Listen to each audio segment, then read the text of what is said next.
Og maayong buntag sa inyong tanan. For this video is ubani ko ninyo maghimo tag butanganan og plant nato kay nagkalat ra gyud ako mga tanom diri guys, kay ang atong plant ra kay dili gid siya maigo didto no.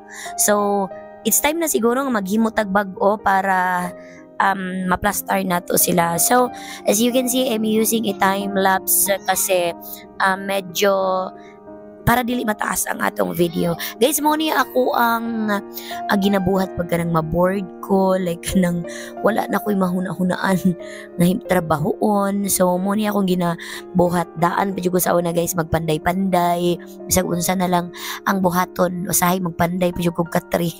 But this video guys, kay tungod kay pa Holy Week na ni siya. Actually this is a late upload video guys. Pa Holy Week na ni siya nga day morning atong sugdan kay para medyo plastar atong panghuna-huna pag-abot sa Holy Week. So ayun na guys, mo na akong gibuhat, naghimo ko or gibutangan ako og I think unom ka poste para sa atong buhaton nga plant rack or butanganan og tanom. Naghimo ko og unom ka poste pero sa sukod-sukod na ako guys, kay medyo layo tong isa ka poste, gibalhin na pod na ako kay ang atuang kaning mga bamboo or kawayan na to dugay dili maabot. So gimove na pod na ako, gipaduol na pod na ako tong isa ka poste nang diya sa akong gidukdukan nga side para maabot na to ang height lang sa ato ang kawayan ng ato ang giapas, kay syempre para dili na ta mangita og lain nga dili na ta mangita og lain pang kawayan, kay medyo pricey jud ang kawayan pag abot diri sa syudad guys. Pero kung adto bukid guys ang kawayan, basta kugihan lang ka manguha na agyud kugihan lang ka mulukdo, makuha ra gyud na nimo na apa kay gulay pag uli. So yes, I miss po sa province. Gusto ko pong umuwi doon para maano din yung stress. Pero someday, not now, but someday mo, abot ra gyud ta na nga time. Pero sa karon man good guys, kay medyo lisod siya laag kay medyo pizza 28 lang ang walay event nako. So 29. Sad to say, I have an event po. Pero we're good to go naman. Mahandle lang nato. So muna nagi pamutang kapaplastaran ako ang mga tanom. And hopefully kay successful niya atong gibuhat nga butanganan og tanom. And kanang sa babaw ana guys ng murag second floor niya, kay wala na nako gilansang.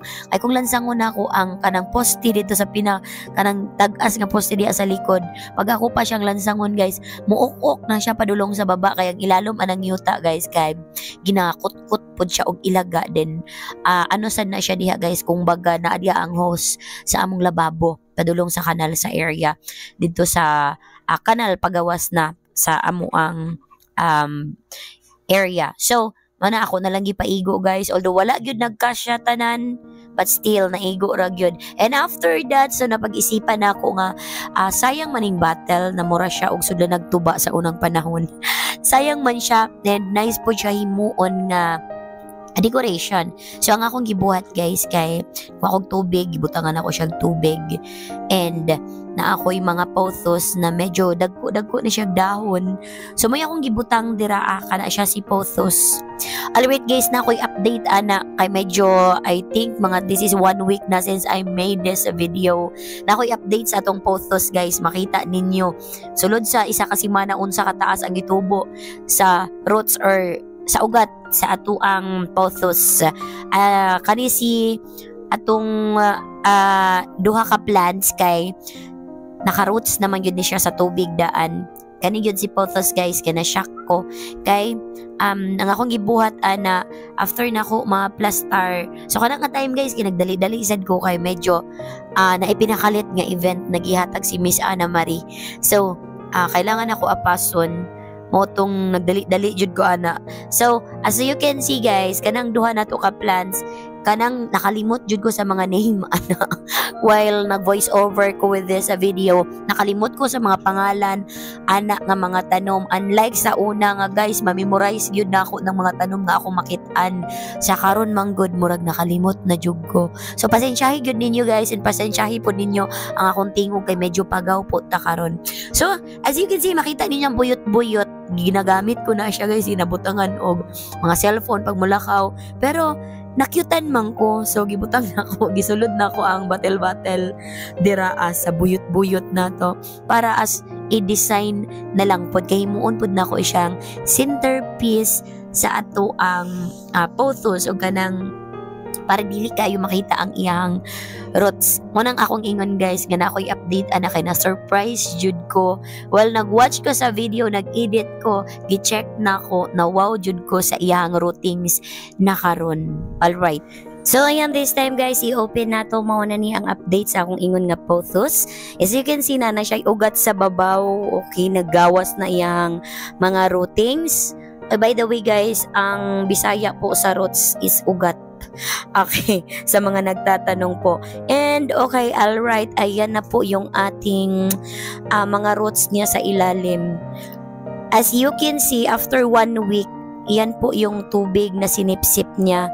Medyo puno po yan. Pero yan po siya guys is medyo naka-fit po talaga yan sa sa bottle natin. Alright, as you can see, ang ganda po ng kanyang routings. Once again, yan po yung update natin. And super happy lang ako guys kasi ang ganda po niya. Talagang this is a successful. This is not a propagation guys. Dahil dito ko lang po talaga siya, hindi ko siya itatanim sa lupa. Dahil lang yun na ko siya patubuon.